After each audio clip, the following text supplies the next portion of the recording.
It is a very hot part of Spain down here, and a lot of riders looking to see what the performance is going to be of the Festina squad. This is their first major rendezvous since they were thrown out of the Tour de France. Alex Zülle, one of those riders who was involved in that doping scandal which really marred the Tour de France this year, and they will be looking to try and clean the slate and prove that they are fairly clean riders. And just a little more than 90 riders in the main field as we come into the last 3 kilometres before the finish here. And indeed a number of riders have been dropped, including Chris Boardman, so it's a rather disappointing start to the Tour of Spain for the Crédit Agricole rider who crashed out of the Tour de France amongst all of the doping scandals this year. And the riders now heading down to what looks like being a reasonably sized bunch sprint, but they are a long way ahead of quite a big group of riders. As they come up towards the line now, it's going to be a tight fit. Zeeberg gets it. Marcus Zeeberg, the young rider whose brother Beat rides for a different team, has crossed the line first. That's got to go down as the best win of his career. So Marcus Zeeberg gets the first Amarillo jersey of the Tour, finishing ahead of Giuliano Figueras and Laurent Jalabert in third. And stage 2, already the longest stage of the Tour, 235 kilometres, taking the riders away now from Cordoba to Cadiz. And not surprisingly, Paul, it's like a desert down this section of Spain at this time of the year. The riders all day were in no hurry at all to race this stage. Well, it's a difficult part of the country to come and race in, especially at this time of the year, because half of Europe comes down here on holiday. And the early part of the race, the riders really meandered along and enjoyed the hot weather that really does dominate this part of Spain at this time of year. 35 degrees Celsius once again, but coming down towards the finish line, it was the big yellow jerseys of the Once squad on the front. And I feel certain, Phil, that Laurent Jalabert, who said that he wasn't interested in taking the lead so early on, has put a lot of responsibility on his team to keep the whole race together.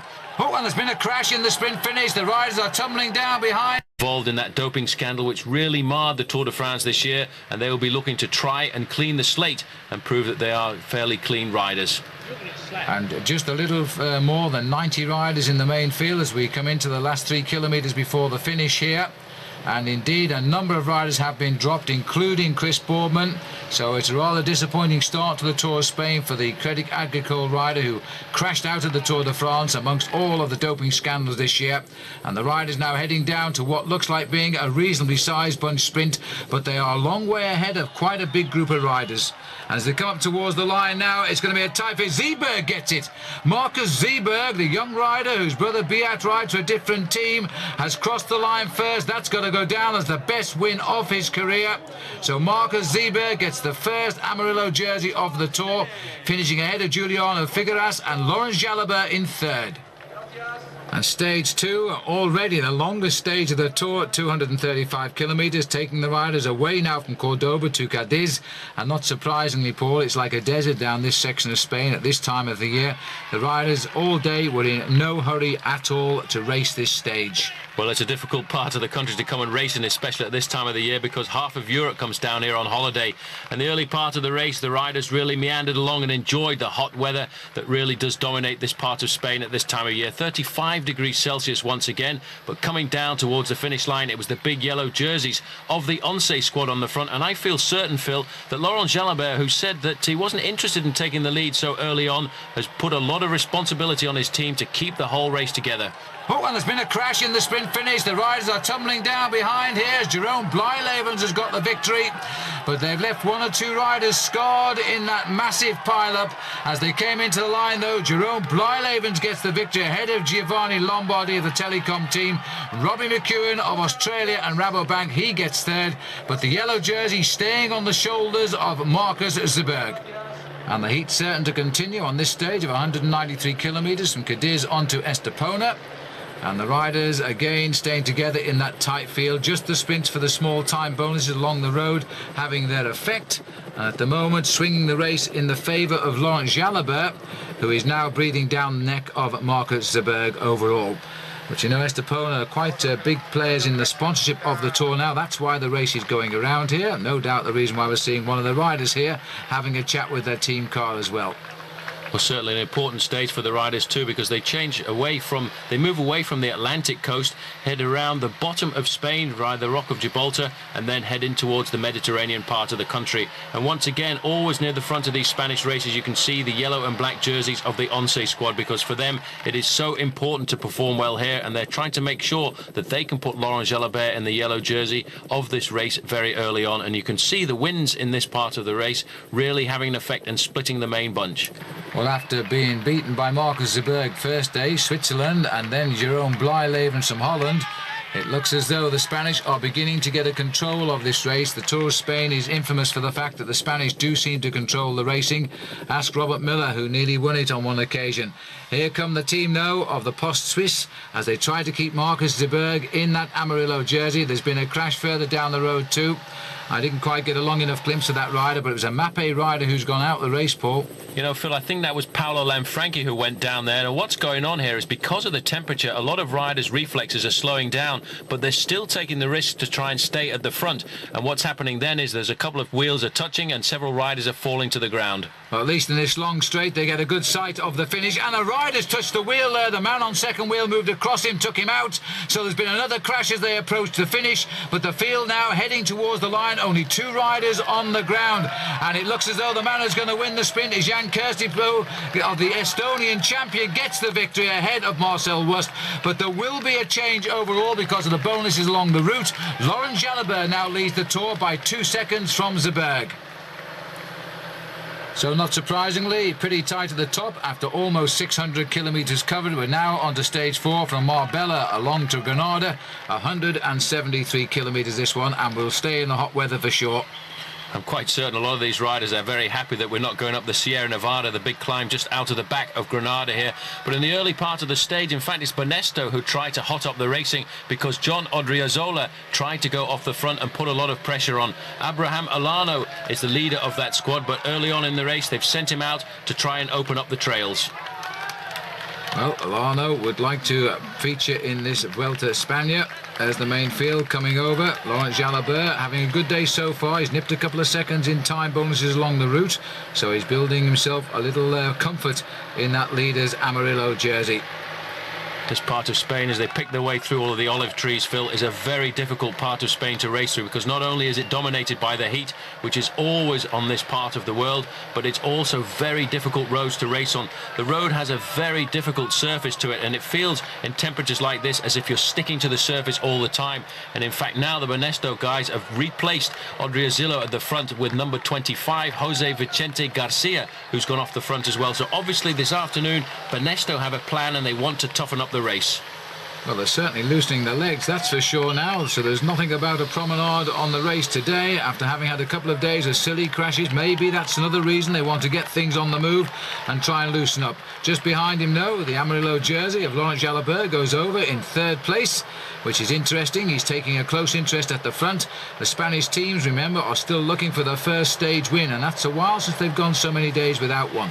Certainly is a beautiful part of Spain down here, though, if you ever want to come down and ride your bike in this area, because the roads on the Arrière Pays away from the coastline are devoid of traffic, and you really can have some excellent bike rides. But I don't think Vicente Garcia Acosta is too worried about that at the moment. All he wants to do is try and stay at the head of the race. But you can see the main field really taking these intermediary sprints very seriously indeed. In fact, they're not giving Garcia Acosta much of an advantage.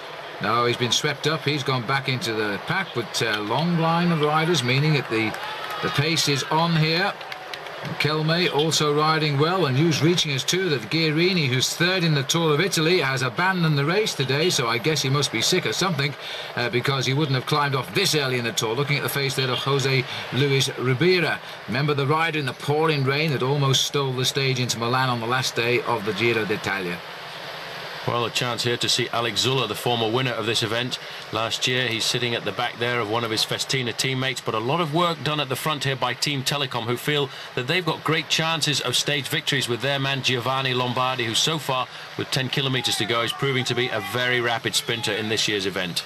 Well, this is the sort of day for Lombardy, and that's why they're working very hard for him now. Number 181 is Andreas Kloden, who's a pretty strong German. He's also won a stage of the Tour of Langkawi last year, I think it was, as they now try to set this one up. The Esteponian riders too, those green and white jerseys, would like a stage result because, as I say, this year they're getting some sponsorship into the Tour as well. There's the leader. Had a couple of seconds. He's gained 4 seconds on the road, in fact, in time bonuses, but he still needs a good result at the finish, I think. Well, 5 kilometres to go, and Jaja looking very comfortable indeed. But it is great to see Lance Armstrong in the field here with the US Postal Squad, because Armstrong really riding for the first time a 3-week tour since he rode the Tour de France back in 1996. Well, the riders fanning out now for what should be a sprint of all the riders. Jalabert trying to break into the action as well. Always difficult to pick out the yellow jersey in the welter, but there he is, too far back, I think, as the race comes to the line, and it looks as though Marcel Wust is trying, but he's given way to Guidi.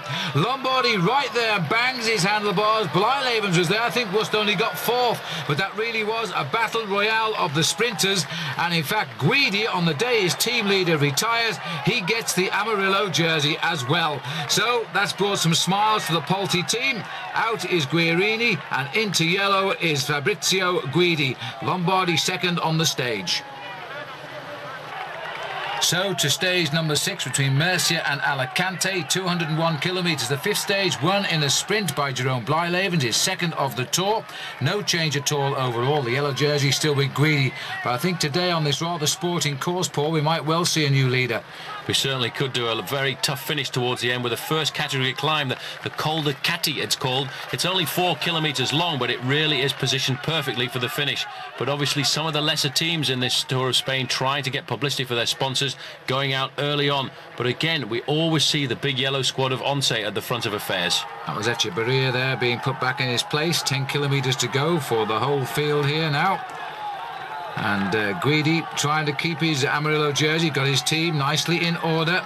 Just 7 kilometres from the finish here now as the Polti boys keep the pressure on the front. No sign of Blyleven's now, who is the new leader in the points competition. Well, I tell you, it's going to be very hard for Guidi to keep his yellow jersey this afternoon, because this is a very steep climb indeed. Some of the points of it are 20% as we come up this slope here. You certainly will be seeing some major attacks. So you can see the damage already being done at the back of the main field. And this is Pavel Pandronos of the Seiko team going very easily out of the back. Which surprises me. He's not a bad rider, even so. But this is a very steep climb here. As we look at the Amarillo jersey of Guidi, he's also in trouble, Paul. He's being tailed off the main field, and this looks like Lance Armstrong going off the front. Well, this is great to see. Armstrong has looked very good since the first day of the Tour of Spain here, and he's decided to come out and test his legs for the very first time.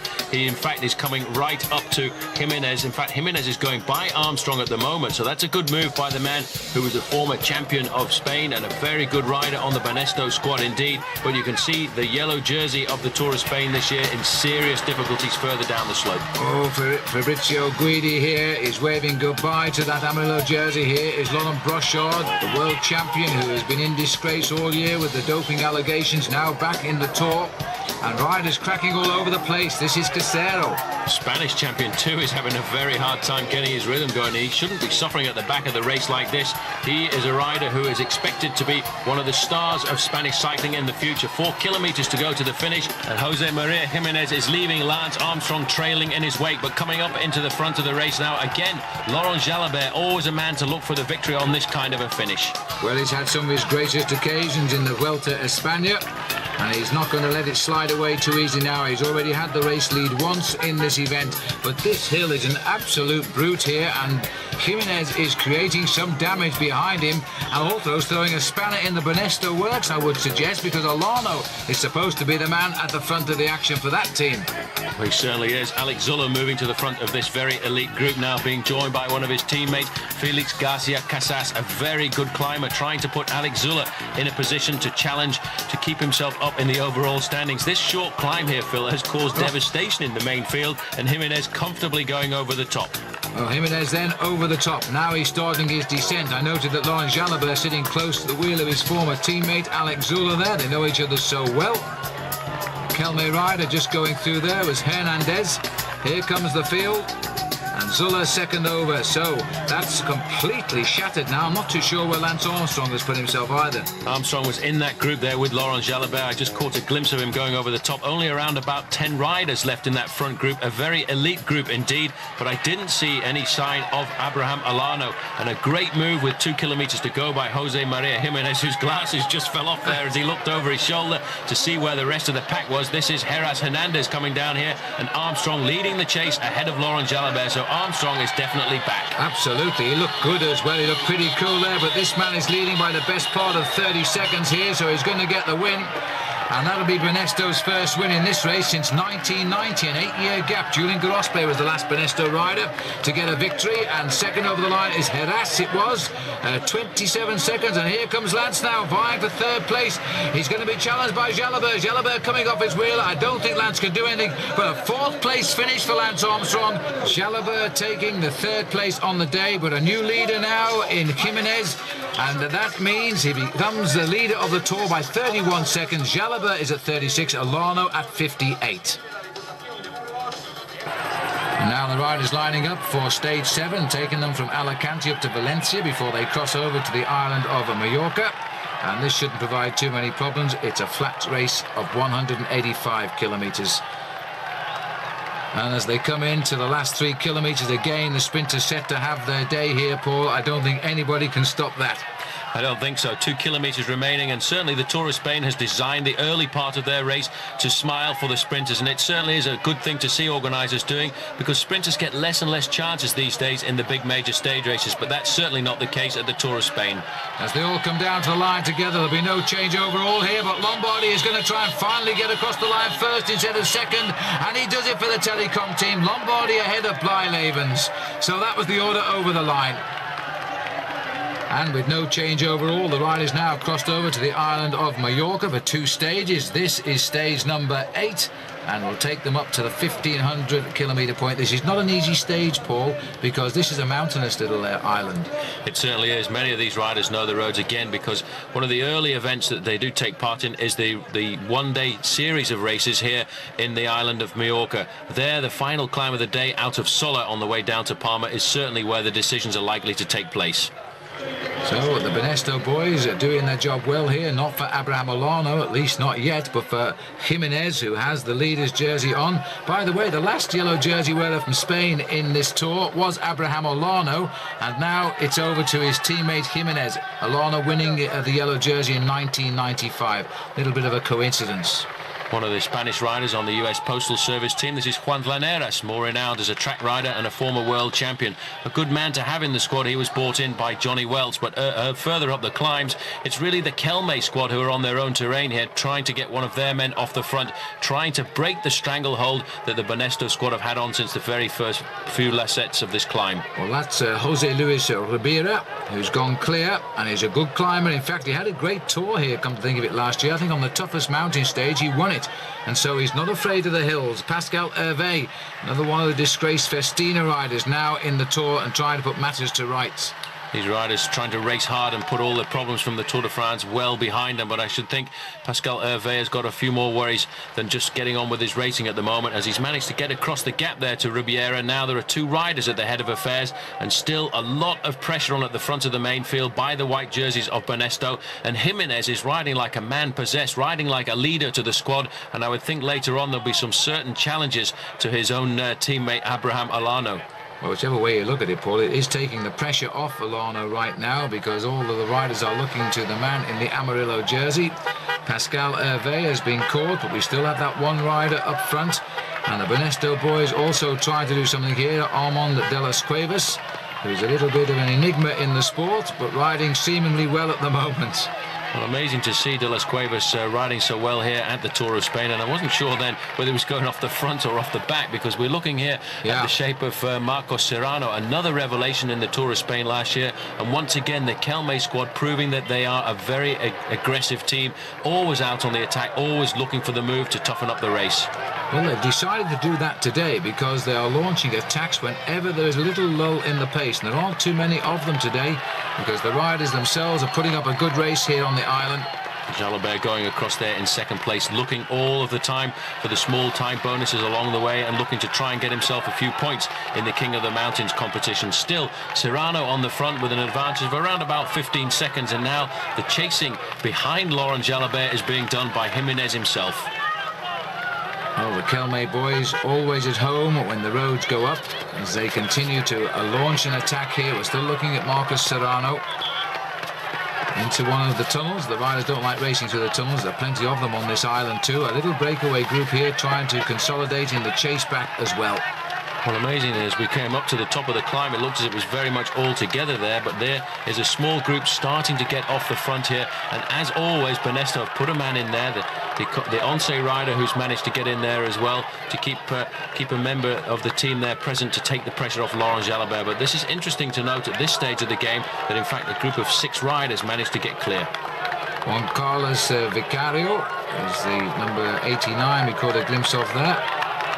Pascal Hervé on the front of the main field. You can see just how tough these roads are around the island of Mallorca. Very difficult indeed, and a lot of work being done at the front by Pascal Hervé. They're obviously trying to set something up for a little later on for maybe the 1-2 attack by Richard Virenque and obviously Alex Zuller, the defending champion here at the Tour of Spain. But a marvellous backdrop here in the island of Mallorca for a great day of racing.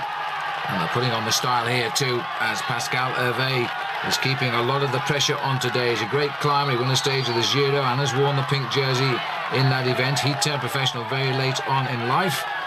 As the tempo continues at a pace here, and Jimenez seems to have the answer to it all. He doesn't look at all stressed as he went to our camera there. Again, the attack's coming thick and fast. This race keeps splitting up and coming back together again all of the time. A rider there from Cantina Tolo trying to get off the front, but you can see just how difficult on these roads it is to control. The man going away there, in fact, is Martin Havazja, a Slovenian rider who was picked up by Cantina Tolo in the early part of the season. A very strong rider has got across there to the rider from Kelme. So Havazja and Rubira are the leaders. And Rubira seemingly in his element here now. You can hear the crowd shouting on. The big bunch seems to be steadily getting itself back onto terms here. This again is Rubira. He's determined not to be caught, and you know, if he keeps riding like this, he might well snatch the race lead. Well, if he can get over the top of Sola, it's a very good descent down to the flatlands on the outskirts of Palma, and then all he has to do then is survive to the finish line. But I think the main field's starting to take a serious interest in the chase behind him, and again, it's the white jerseys of Banesto coming to the front, and riding a very solid role as leader is Jose Maria Jimenez in the yellow jersey. But although the chasing, in fact, Ribeiro is pulling away at this moment. And so he's still strong enough, and he could well be the race leader on the road now, and maybe Jimenez knows that, and he's going to want to get his boys into action. I wonder what Alano thinks about all the energy being expended here on behalf of Jimenez. Well, that may well be a certain discussion that's going to take place over dinner tonight, but the important thing for a Spanish team is to keep the yellow jersey in the squad, and that's obviously why the riders have formed a good surround in supporting the lead. In fact, it looks as if Ribeira's gone down. He's gone down, just as the bunch are picking up Bashir there. It looks as though he overshot that bend. He's got up pretty quickly, and he's back into the rhythm. He was pushing it just that little bit too hard, I fear, as the main field now come up to the top of the climb. Jalabert getting more points for the King of the Mountains. Certainly is, but I think that crash on the descent there, Phil, will take a little bit of wind out of the sails of Rubiera, because that always is a bit of a problem for a rider. When you go down, you don't have the nerves. And again, another rider has gone down there on the descent.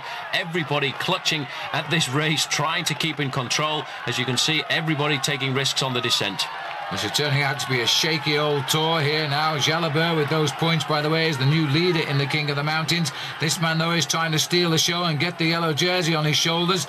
There is signs now, though, that they are beginning to eat into his lead. So Ribeiro, that fall, as Paul Sherwin has said, may have taken the wind out of his sails. 10 kilometres left to go, and a lot of work done by the Banesto squad. They should leave it up to the other teams of the sprinters now, really, to try and chase down the leading rider from Kelme. They don't need to do too much work on these flat stages. With 3 kilometres left to go to the finish, I think it's all over for Rubiera. He sat up, he sensed them coming, and they're going to wipe him out here now. He looks over the shoulder. That's really sad, in fact. He was at one stage the new leader on the road. He's now been picked up. He'll have to race another day when this race continues into the mountains back on the mainland. Rhineland. But as they come up towards the line now, Guidi's going to get his second stage win. He's challenged there. I think it was Van Petegem on his side, but Guidi gets it. Van Petegem second, and Andre Schmil popped up there with third place. Overall, though, there is still no change at all. As good stage as it was for Guidi to win, it hasn't altered the overall classification. And now the riders staying on the island here for the Alcudia time trial, 40 kilometres this, Paul. Basically it's a flat course, and already after just a few days of racing the riders have done 1,500 kilometres. A very tough recipe for the riders. That's a lot of racing to do, especially in these very hot and humid conditions. Out on the course though, the man who leads the Kelme squad, Fernando Escartin. What a consistent performer. He too now is trying to ride himself into the top 10 of this race. Well, he wants a good performance here because he was pulled out of the Tour de France in protest over all that business of doping when he was lying fourth overall. He said he wasn't worried, but surely you must be when you're left out of a Tour in such a high position. Here's Alex Zula trying to race himself back into the scene. This is where he made his mark early on in the Giro d'Italia this year. It became quite a tussle in the end, which he lost, but in the time trial, the first time trial, he was good, and he's looking good right now too. But in fact, his times on the splits are not looking good because he's losing time to all of the stars, big time indeed. So perhaps his form has left him after the Tour de France debacle. And now this is Lance Armstrong. He is looking good. He certainly is. His times at the moment of the splits are putting him well inside the top 10. And for a man who in 1996 was diagnosed with testicular cancer, this is an incredible comeback. I think one of the greatest comebacks in the sport. 3Ks to the finish for Armstrong. So Lance Armstrong fighting his way back into the big scene here, winner of the Tour of Luxembourg and the Rhineland Faults this year. As we now look here at Sergei Gonchar, he is the man they should all fear in the time trial because he rides so well in them. All of his victories coming in time trials of note, and he's the champion of the Ukraine as well. It's an amazing guy to watch in a time trial. He doesn't look like a time trialist at all. He's not smooth, but he certainly is very strong. Now we're looking at another good time trialist. Uwe Peschel was third in the first ever World Time Trial Championships, and he's riding for the team sponsored by Estepona. And so Peschel in the shot here, former East German rider and one of their best as well, now a full professional of course, and occasionally comes up with the rides, but not all that often as a pro. Abraham Olano looking very, very smart indeed, and the splits are saying he's setting the best time too right now. So Olano is fighting himself back onto the scene here. Not the last to start, of course, because that's down to the yellow jersey on his team, Jimenez, but Olano might be taking it. He may well be. In fact, he's already caught Daniel Clavero and left him a long way behind. And the power and speed of Abraham Olano is unbelievable. It makes you think you're watching, once again, Miguel Indurain out on the roads of Spain. Well, Olano is in, and it's going on the board as the best time for the 39.5 kilometres, 47 minutes and 7 seconds for Abraham Olano. Best time. Well, we're looking now at Laurent Jalabert, Paul, probably one of only two riders who might disturb the rhythm of Abraham Olano. Of course, the former world champion here in Jalabert, well, the current world champion actually, and riding very well. Certainly has improved his time trialing ability, and what he's trying to do here is make sure that he can match the performance of Abraham Olano, who started a little further up the road than he did, because if Laurent Jalabert today can equal the kind of ride that Abraham Olano is trying to do, then he may well be the man who's going to put on the Mayo Amarillo later on this afternoon. But even so, the time checks are putting him over a minute outside of the time of Olano, and it looks as though he really isn't quite firing as he has done in the past in the Vuelta. Maybe the happenings of this summer have really disturbed his rhythm. Unlikely to ride the World Championship as well because he's actually insulted some of the officials of the UCI. It's also very difficult for Jalabert as well, because Jalabert is one of the few riders these days who actually races for the full season, starting right in competition early on. And look at that time, Phil. It's well off the leaderboard, outside that of Abraham Olano. So a good minute plus as we watch here now the running of the yellow jersey. Jimenez last to start, and knowing that his teammate Olano more than likely will ride a time trial better than he, there seems to be no animosity in the team. In fact, to the contrary, these two Benesto riders have been enjoying throwing around the yellow jersey. But I wonder now if it will find the shoulders of Abraham Olano, because Jimenez is a mountain climber, and this his least particular form of cycle racing, I suspect. Well, out on the course, he's lost an awful lot of time, Phil. In fact, he's lost minutes to his own teammate, Abraham Olano, who's going to run out the winner of this time trial. So Alano is back on top, and that is something of a surprise, but he always uses the time trial. He's used it to very good advantage. He's got the jersey off his teammate Jimenez, and now let's have a look at the result. So Alano wins by 41 seconds from Melchior Maurer, the Once rider. Uwe Peschel getting third place there on the day, and fourth place Laurent Jalabert. This is the situation in the King of the Mountains, although there wasn't any today, but nevertheless Jalabert leads by 4 points from Francisco Cerezo, who was the leader in the King of the Mountains till Jalabert took over from him. And then in the sprints along the route, Giancarlo Raimondi is the leader here. Jalabert in the frame there second. Guidi, not surprisingly, up to third with 17 points in that. He's had 2 stage wins. And the overall, no, it's not. This is the points competition. Jerome Blyleven's leading by 4 points from double stage winner Fabrizio Guidi. They've both picked up 2 stages so far. Abraham Olano is the yellow jersey, 41 seconds ahead of Jalabert. Mauri is third. Well, let's hope Jimenez has recovered on the rest day, which was yesterday. The rider's now going to the northeast corner of Spain, to Vic, for the big mountain stage of just on 200 kilometres, taking them now to the little principality of Andorra, right in the heart of the Pyrenees, which has seen so many great showdowns in world cycling with the Tour de France and, of course, the Tour of Spain. And we'll cut a course through the mountains and finish where the Tour de France has finished at Arcalís. And it's a tough climb, as we all know, Paul. And Jimenez, well, who's he going to fight? His own teammate, Alano? It's going to be very difficult. 52 kilometres still to go to the finish line, and all of the riders worried about this stage, which the Spanish really like to call the Etapa Reina, the queen of stages, because it is so tough indeed. And already out on the course, a lot of these riders feel that they can put the new yellow jersey into difficulty, Abraham Olano, because Olano really doesn't climb as well as his former teammate Miguel Indurain. Well, Francisco Cabello, of the former stager in the Tour de France and of the Kelme team, has been very active today. Now we're looking at Casino's Frederic Bessy here. And Casino, remember, on a high this year. They've had tremendous results, moved right up the top of the team classification in the world rankings, but he looks to be in a bit of bother here. He certainly is. This is a very difficult course, and this is a part of the course that's used earlier in the season in the Tour of Catalonia, so a lot of these riders know this. And in fact, this is where a couple of years ago Chris Boardman, the British rider who was leading the Catalonia from the very first day, lost out here on the penultimate stage of that stage race. You can see here now that the Kelmes have obviously come up with a plan, Phil, because they've put as many riders as possible into this leading group. Well, Cabello has been so active today. Munoz dropping away from the race as these two are trying to move on. Francisco Cerezo, Santiago Blanco. And there is the new Amarillo jersey of the Vuelta after that time trial, which was 2 days ago now. The riders were coming off the island of Mallorca back here onto the mainland in lovely sunshine in Andorra. And Abraham Olano, I don't know whether he's concerned about the whereabouts of Jimenez or not, but Jimenez is the man to watch out for here in the Pyrenees. Well, interesting to note, another attack there coming from a Kelme rider. Right on his wheel as he came out of that group there was his own teammate, Fernando Escartin, who today is looking very good indeed and riding very close to Abraham Olano. And this obviously is their plan, to launch as many guys on the attack as possible. And I feel certain that once we get to the latter climbs, you'll see Escartin as well trying to leapfrog up to these guys and put the new Amarillo jersey into difficulty. Well, news reaching us too that Festina have been weakened now by the abandon of Laurent Dufaux, second in this race and third in the last 2 years.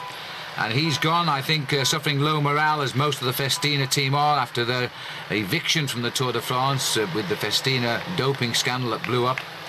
And this is Pascal Hervé, who was the leader in the King of the Mountains when the team was evicted. And funnily enough, the other King of the Mountains leader in the Tour, Rodolfo Massi, he's retired today, and he was the King of the Mountains in the Tour de France when he was evicted and sent down to jail. It's been a very difficult day for a lot of riders. It always seems that riders have a hard time digesting a rest day, which what happened yesterday.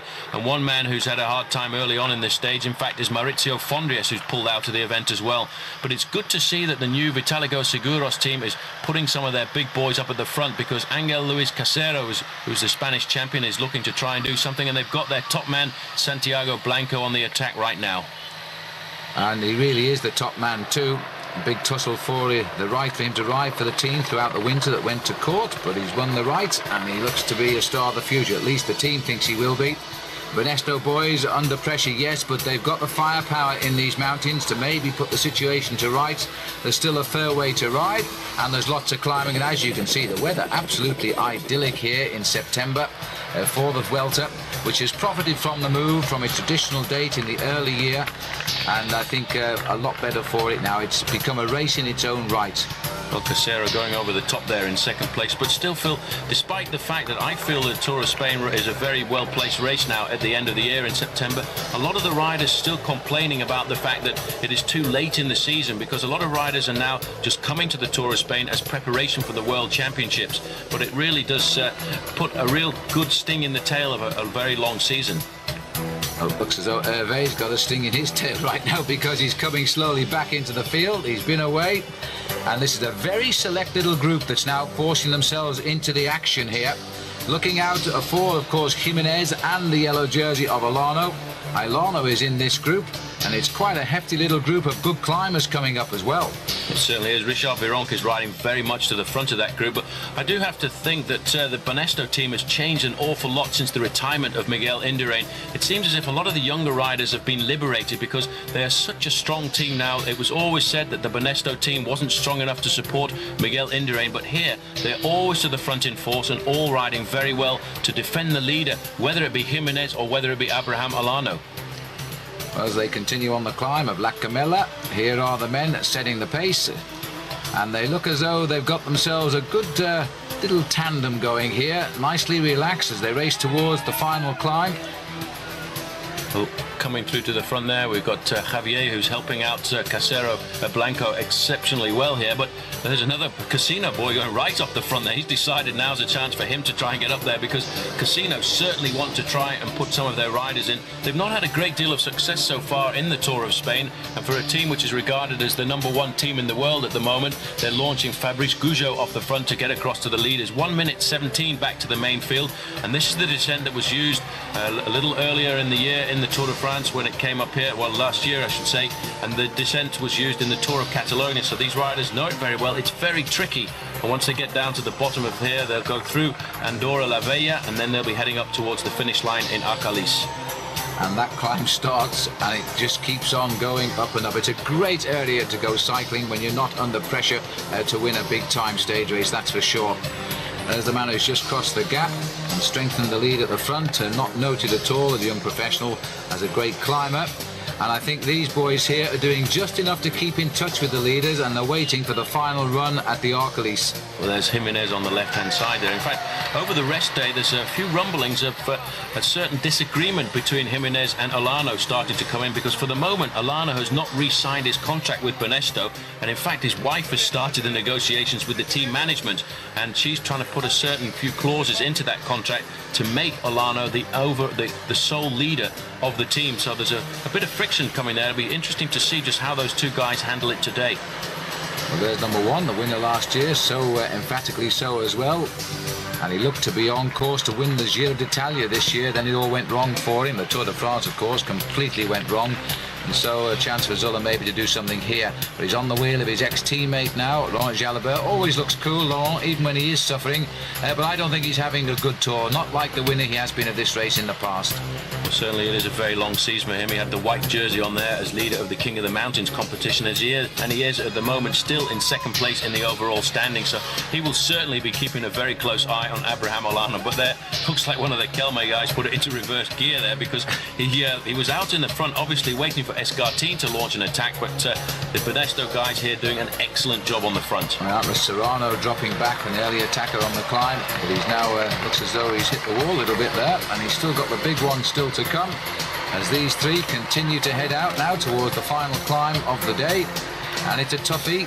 If you may remember, it was the springboard for Jan Ullrich when he passed Cedric Vasseur, who was the maillot jaune of the Tour de France 2 years ago, or 1 year ago, 2 races ago, and he went on to take the lead and win the Tour de France. Now just cruising through the outside of Andorra la Vella. And these roads, although they're on the profile very flat, they're all slightly uphill until they get to the bottom of that road, which will take them out of the valley, then up towards the ski station at the top of Arcalís. And that is going to be where all of the big guns start to fire them, because now is when they really must ride for themselves. And it's going to be interesting to see after the rest day how Abraham Olano is going to handle this climb, because I have to admit, I have to say, as I've said several times during this Tour of Spain, he's not one of the greatest climbers, and he doesn't seem to be able to respond respond to the attacks and incessant accelerations of guys like this who are shooting off the front at the moment. Luis Ricardo Mesa trying to get away now. They just love their mountains, these riders from Colombia and from Spain. And you see, the gap is nothing, Paul. There's the chase group just behind now, and Mesa trying to get across and reach them first. Well, he certainly has opened up a gap to get across there. And the main field, with all of the Banesto team on the front putting the pressure on, have nailed down this group very quickly indeed. At 1 moment ago, it was 1 minute 17, and I would say it's well under 30 seconds at the moment. But still, everybody trying to get an advantage of 10 or 20 seconds before they turn off onto the very steep slopes of the early part of this climb, because it is such chaos in the main field when you get to this climb, because it is very narrow indeed. And if you can get there in the first 10 places, then it's a lot easier than fighting in the last 20. And Cerezo was the rider passing through our camera lens there. They're all getting up there now, one by one. Mesa also trying to get up there. He's got a teammate up here as well, Fernandez, Federico Fernandez. So there's going to be 2 of the riders from the Avianca team. And none of the big stars yet. They're all allowing the, let's we call them the little fish, to run and before they make their move, because they know the finish is so tough. And it's a fair length at 200 kilometers. Here's the situation. There's the leaders on the left of the picture. The chase is on the right, and down below is the climb they're actually on. The clever technology we have these days. Well, the 3 guys in the middle there trying to get across are part of that very small Colombian team which has come across to take part in the Tour of Spain, the Avianca Telcom team. A team, in fact, that Alvaro Mejia, who finished 4th in the Tour de France a few years ago, has now actually signed up to race for again. So they feel today is certainly a day that will suit the Colombians, because they are still regarded as some of the best climbers in the world. But a big power on at the front here. In fact, and Jimenez has got across to mark an attack that's going clear again by one of the Kelme riders. Well, the 3 leaders are Serrano, Blanco and Goujo, and it wasn't Serrano that we saw get caught early. It was, in fact, Francisco Cabello who hit the wall and dropped out of it. He was the man who started all of the action today. Clearly, the man they decided for Kelme was to go out and loosen everybody up. He's lasted as long as he could, and he's paved the way for Serrano to get into this lead group. Their big man, of course, Escar team, we haven't seen him yet, but he is in that chase group. And there's another man trying to get across here right now. So the Kelme boys are now beginning to fire.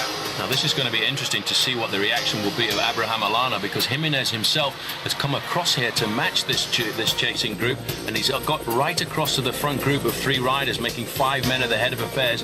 And you can see, in fact, 3 Banestos on front of the main field, just keeping Abraham Alana in 4th place there. So the pressure now is on the Banesto boys to try and keep the yellow jersey. Well, this is a serious move, and the reason Jimenez has responded is because that's Roberto Heras from Kelme, who's right up in the overall rankings and clearly enjoying his tour here. He's not a big name in cycling, but he always rides well in the Vuelta. He certainly does. A big revelation last year when he won one of the stages on the Vuelta España, and I think a lot of panic now starting to come into the Banesto boys. It's the first time that they've really been put under pressure in the Tour of Spain so far, and obviously on one of the toughest stages. There's the composition of that group: Jimenez, Heras, Blanco, Goujo and Serrano. But the most important thing for Abraham Alano is probably the presence of his own teammate in that group. That's incredible. 5th overall last year, Heras, by the way, and now that's why Jimenez has come. And interesting, but Alano hasn't made any resistance here. He's just riding along behind his team. And also here is Laurent Jalabert. There's the first time gap between what is now a very serious breakaway. It's only 21 seconds, but the roads now are going to be just grind, grind and grind. Well, Alano riding sensibly. He hasn't got to the steepest narrow part of this climb yet, so he's holding back and letting his teammates do all the pacemaking at the front. Laurent Jalabert in the white jersey, very comfortable on his shoulder, and he will wait until he gets to the bottom of the climb. Then he'll have to take over the pacemaking himself, because certainly his teammates will disappear. But this is a great tactical move filled by the Kelme squad, and I think they're one of the best squads in the sport when it comes to mountain climbing, and tactically they've put a man up there now to put the yellow jersey into difficulty. But look at the ease of Jose Maria Jimenez. He's just sitting there letting everybody else set the pace, and he himself is taking advantage of this move. He looks really good today, and he's nicely thinned down here. Just sitting on the back here is Casablanco, Colombian rider. Another Colombian just rider come from across, I think, Avianca. Yeah, he wasn't there before. No. He's obviously leapt across it. Now, this is important because, in fact, Escartin is going. Everybody is throwing it down at Abraham Olano, and he hasn't responded to that attack either. This man is incredible. He looks like a crab on a bike. He gets right down there, gets his elbows out, but once the road goes uphill, he certainly can move. But the thing is, these guys are all sprinting off this lead group. They're all anxious to join that breakaway, which is dangling right in front of them like a huge attraction to a donkey. And yet Olano is watching and doing absolutely nothing. And I'm wondering if he's having something of a bad day, because I would have thought by now he might have tried to go with Escartin. And, you know, he doesn't actually ride that well in the Pyrenees. He certainly doesn't. He hasn't got the acceleration to get across these gaps like the pure climbers have. He has to ride with a big gear. He has to get into his own rhythm, and he's using his teammates at the moment. Another man trying to launch the attack on Abraham Olano here is Alex Zulla, who's been joined immediately by Laurent Jalabert. So they've obviously kept an eye on how Abraham Olano is looking, and looking at that film, he's not going too well. He's suffering, and I think also Jalabert isn't looking so good. He's another man who doesn't like the Pyrenees, Laurent Jalabert. He's a middle-of-the-road climber. But as he's shown in the past, he does love the Tour of Spain, and he's got to the front now. He's realised that he's got to do something. The onset of nobody up there, at least of all Jalabert, so it's down to the team leader to see what he can do, because the Spanish and Colombian climbers have decided today is their big day. They're all saying this is the toughest stage of the Vuelta this year, and they're going to make something of it. Well, this is Odriozola on the front there, trying to help out Abraham Olano. Beltran was in second position there, and this race is all in a handkerchief at the moment. You can see the group here with Escartin coming in, and again Escartin has got a Kelme teammate with him, so we're going to have 3 Kelme riders at the front of this race very shortly, and that will give them a very serious attempt at taking over the lead in the team classification. But Jimenez controlling everybody on the front here, Phil. This is the steepest part of the climb here, not far away from where, in fact, a couple of years ago we saw Jan Ullrich blow everybody off his wheel. Jimenez is just sitting there in the group and letting everybody else do the pacemaking. Well, after the time trial, the Once boys grabbed the team lead away from Benesto. It was held for a day before that by Lotto. But looking around the group here, Benesto are about to get it back, or Kelme, because they're both well up with men. Once look a bit thin on the ground. They certainly do. Laurent Jalabert, I think, very happy just to be in that group with Abraham Olano, and I reckon he's going to mark Olano later on this climb and use the big Spaniard, who climbs very steadily indeed on these climbs here. But the serious move now certainly coming from Kelme. A shout there coming from Escartin to his teammate. Come up, let's keep the pressure on. We've got the Benesto boys just exactly where we want them, and look at that. Oh, he's blown his own teammates away. It's a beautiful day for a bike race, and the Kelme boys are saying it's a beautiful day for a big attack here. There's Escartin in 4th in the Tour de France till he was forced to go home after all the problems surrounding the Tour, and now obviously going to make amends in the Tour of Spain. I do feel sorry for Escartin, because he was actually drawn into the abandonment of all the Spanish teams by a kind of pressure from the general public in Spain. It was an overnight telephone call-in that the Spanish teams organised with the local Spanish people there, and they recommended that all of the Spanish teams should pull out en bloc. And I reckon that Escartin is going to regret that decision for a couple of years to come. Although he says he doesn't, he must, because you can't ride so well in the best bike race in the world and not come good. This looks like it's Nicky Ebersold from the Swiss team trying to make a bit of progress. Abraham Olano now still using his teammates very sensibly indeed. On the front there, Odriozola, followed by Beltran. Beltran, a very good climber indeed, and one of the French riders, that was Bessie, who's going to go shooting out of the back there. No, it's Gougeot, in fact, Paul. He's cracked. He was in the front group, but he's gone. He went across there well enough at the bottom, but the climb has gone on a little bit too much for him, and the Spanish and Colombian climbers have hurt him too much and pushed him out of it. But this the race here now is just one big survival, and anybody that wants to could get across that gap, but only if they've got the legs. And it looks to me as though Olano might be on the back burner here. I think he is on the back burner. He's leaving his teammates to do the work. One of the Colombian riders from Avianca Telcom coming back from that leading group. Sensibly, though, you can see that Olano is not panicking at all. He's letting his teammates do the work as much as he can. The idea of being a good leader of a race like this is to make sure you use your teammates till the last possible moment. But that gap to the leaders is actually starting to increase quite a bit. Yeah, but the big thing about top bike riders, they know their ability and the limits of their ability, and somebody like Olano is going to allow these riders to have their moment and will not overtax himself, because if you hit the wall by overshooting your mark, then you're going to lose big time. At the moment, he might only lose a minute or so because he's riding very, very sensibly here. Jose Maria Jimenez there just sitting at the back, riding an excellent race here. He's a guy who I thought would have done better in the Tour de France this year, but obviously didn't do quite so well.